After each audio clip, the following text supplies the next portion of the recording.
Really? Now, this retailer told me that in the last 6 months, they've sold just over 200% more 9070 XTs than 5070 Ti's. And just to make that point clear, that means 3 times the 9070 XTs versus the 5070 Ti's. And the last 30 days, they've sold roughly double the Radeon GPU. So it's probably because the 5070 Ti is decently expensive in their region. AMD releases their 9070 XT at $599. Independent benchmarks drop within 24 hours. The card performs just as well as NVIDIA's RTX 5080 inches most games. The RTX 5080 costs $999, same performance, $400 cheaper.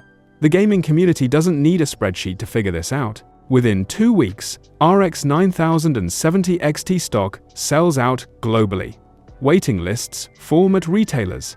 AMD is shipping everything they can make, and NVIDIA's RTX 5070 Ti, priced at $749 and positioned as the direct competitor, is sitting on shelves collecting dust. The shift is happening faster than anyone predicted. Millions of gamers who swore they'd never leave NVIDIA are switching, and the data behind why reveals something NVIDIA doesn't want to admit. When loyal NVIDIA buyers started doing the math, that means that even taking MSRP at face value for both cards, the $600 9070 XT is achieving 95% of the performance of the $750 RTX 5070 Ti Prime. The NVIDIA loyalty runs deep in gaming culture.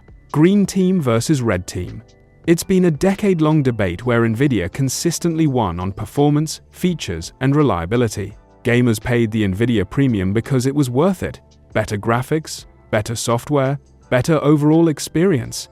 The extra $100 to $200 made sense. Then RTX 5000 launched, and everything changed. Not because AMD suddenly became dramatically better overnight, because NVIDIA's prices jumped so high that paying the premium stopped making financial sense for most buyers. Thomas Bradley is a 3-4-year-old accountant in Birmingham who builds a new gaming PC every 3 years. He's bought NVIDIA every single time since 2013. His upgrade budget this cycle was $700. In previous generations, $700 got him a powerful card comfortably in NVIDIA's upper mid-range. This generation, $700 gets him the RTX 5070, a card that performs similarly to his existing GPU in many games, essentially paying $700 to barely move forward. He looked at the RX 9070 XT at $599, faster in benchmarks, $100 cheaper.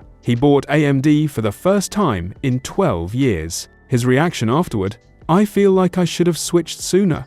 I was paying the NVIDIA tax out of habit." Thomas represents millions of buyers making identical decisions right now across every major market. The reliability problem that closed the gap. Over $1,000. The 5090 for a lot of its life so far has been closer to $3,000. I don't know if this is as accurate for NVIDIA, but obviously their revenue is also up, just like AMD's revenue is up, but I don't think, everything that's gone up to this launch of 50 series with all of the availability problems and how many sales are actually going out. AMD's biggest weakness for years was reliability. The performance was sometimes competitive on paper, but real-world experience was inconsistent. Games crashed. Performance dropped unexpectedly. Certain titles ran far worse than expected. Serious gamers couldn't afford those headaches. NVIDIA's reliability justified the price difference for anyone who valued a stable experience above everything else. The RX 9070 XT changed that narrative completely. Multiple major hardware reviewers described the launch as the most stable AMD has delivered on a brand new product. One testing outlet ran games continuously for 30 days across 22 different titles. The AMD card had 4 issues. Their NVIDIA comparison card had 3.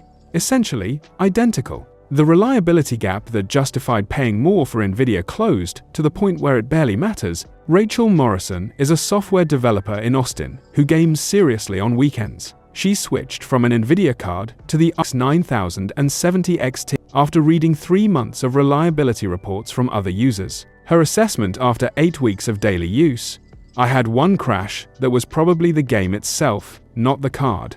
Performance has been exactly what reviews promised.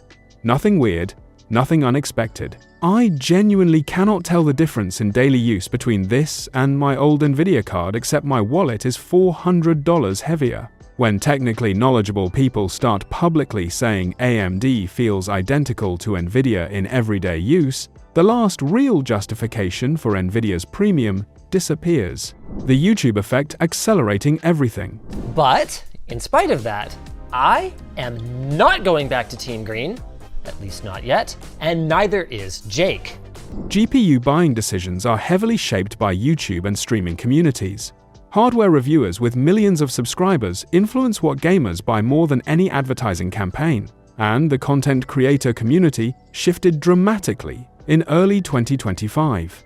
Linus Tech Tips published a video titled, "I switched to AMD, and here's what happened."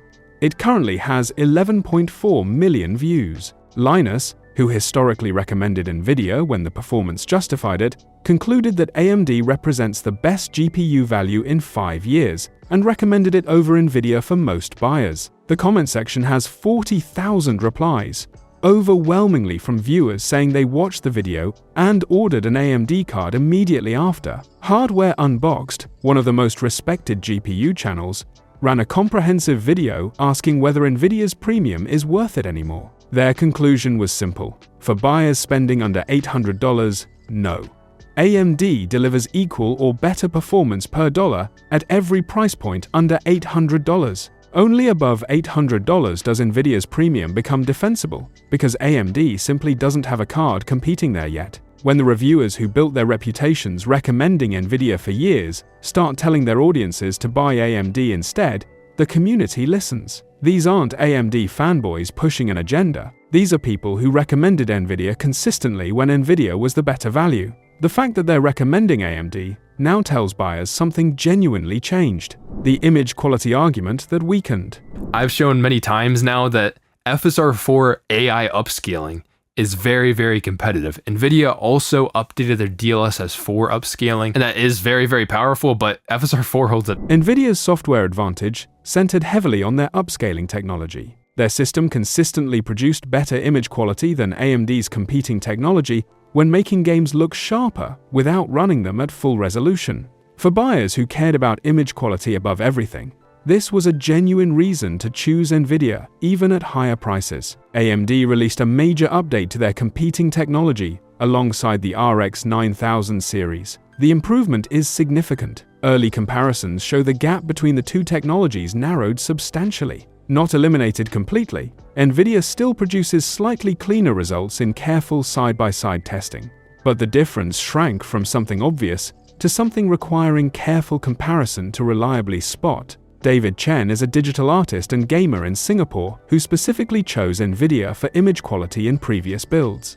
He tested both technologies extensively before making his upgrade decision. His conclusion? At normal gaming distances from a monitor, I genuinely could not consistently tell which was which. I ran blind tests with 3 friends. None of us could reliably identify the difference. The gap that justified paying $400 more for NVIDIA essentially doesn't exist in practical everyday gaming anymore. When the image quality advantage shrinks to invisible in real-world conditions, buyers make purely financial decisions. Financial decisions favor AMD at current pricing, the markets where the shift is most dramatic. The switch from NVIDIA to AMD isn't happening equally everywhere. Some markets are moving faster, and the patterns show exactly which buyers NVIDIA is losing most rapidly. Southeast Asia is shifting the fastest. In markets like Thailand, Indonesia, Vietnam, and the Philippines, where average incomes make a $999 GPU genuinely unaffordable for most people,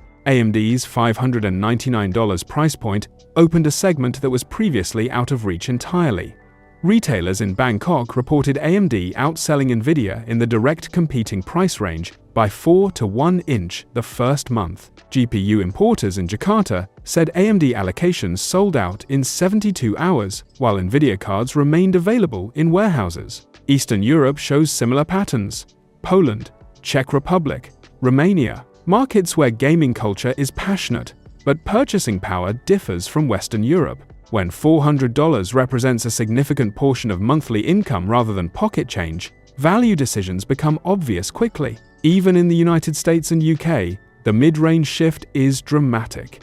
Retailers, including major US chains, shared sell-through data with industry analysts. At price points between $500 and $800, AMD outsold NVIDIA more than 2-to-1 in March. That price range is where the majority of gaming GPU purchases happen. The core market is tilting heavily toward AMD. NVIDIA's internal panic that leaked.